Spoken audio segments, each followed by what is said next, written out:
Bo día, Ignacio. Son Mario. A meu lado está Jennifer e queríamos facerche unha entrevista. Deixasnos? Sí, sin problema ningún. De pequeno gustabaste escribir? Pois de pequeno sí me gustaba escribir, pero era un rapaz moi serio, entonces escribía cousas moi serias. Participabas na escola en obras de teatro?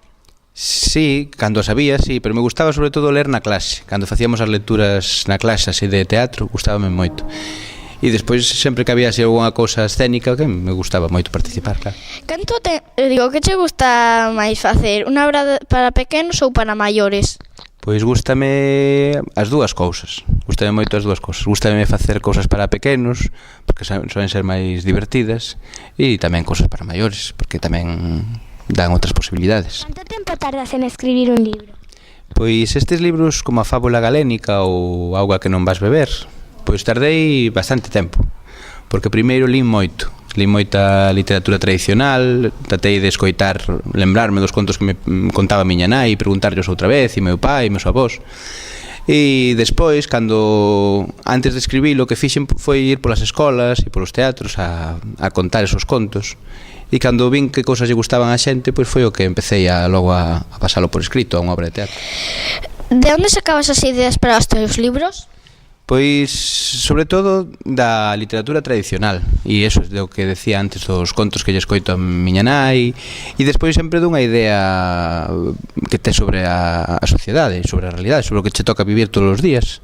Pois tratas de que eso quede tamén plasmado nos libros, non? Como ves ti que funcionan as cousas. Na miña vila, o alcalde fixo un edificio moi grande, moi caro, e agora non hai diñeiro para nada, a cultura está totalmente desprovista de diñeiro, entonces pois eu quería reflexar eso de alguma maneira e foi así como se me ocurriu, non? Con esta fábula. Tens algún libro con outra persoa?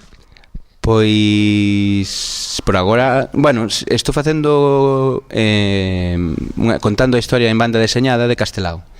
E é un libro no que eu escribo e a outra persoa dibuxa, pero non todo é así. Hai veces que eu dou ideas de dibuxo e a outra persona tamén me dá moitas ideas de guión, me dá ideas de texto, non? Entón, de alguma maneira, aínda que son oficios separados, sí que é un libro moi conxunto que facemos os dous a medias. Escribes en papel ou no ordenador? Pois eu, esta Fábula Galénica, por exemplo, comecei a facela en papel, pero non en papel escrito, senón empecé a dibuxala. Cando tiña todas esas ideas que vos contaba antes do que quería contar, empecé a facer dibuxos de como iban as secuencias da historia. E entón, pois, facía garabatos constantemente, colocando como se fosen viñetas. E unha vez que tiña xa os textos e tiña a secuencia da historia, pois, depois é que xa escribí en ordenador. O sea que é un pouco de todo. Te gusta a cultura popular? Pois porque na cultura popular son contos tan vellos, que só coñecemos os contos que realmente son interesantes, porque os outros xa a xente xa deixa de contalos porque non lle interesan, non? Entón, na cultura popular e nos contos da oralidade sempre encontras algo que aínda que sea un conto bellísimo, sempre che fala do momento actual, sempre che fala da túa vida, e por iso me gusta. Que che gusta máis, escribir ou dirixir obras de teatro?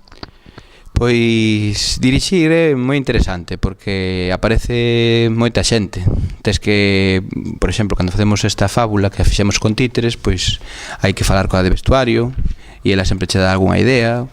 Tes que falar co escenógrafo e ele sempre che dá algunha idea. Hai que tratar coa materia do texto e a veces se resiste a ser dita ou... Ben, hai que tratar con moitas cousas e normalmente o que pasa é que as obras de teatro que escribiches pois, se acaban sendo millores cando representas, non? Entón a min gustame moito escribir, pero gustame moito tamén ver como se resolven esas cousas que escribín.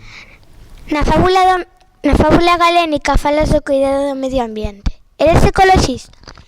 Pois son menos ecoloxista do que me gustaría ser. Gustaríame aínda que as miñas prácticas diarias foran un pouco máis respetadoras do medio ambiente, pero trato de non gastar moita auga, tratas de non utilizar o coche solo para o imprescindible, de consumir o menos posible, pero xa digo, gustaríame ser aínda máis ecoloxista e máis respetuoso do que son.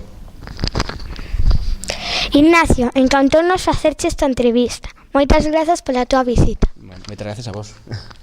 Moitas grazas pola entrevista tamén.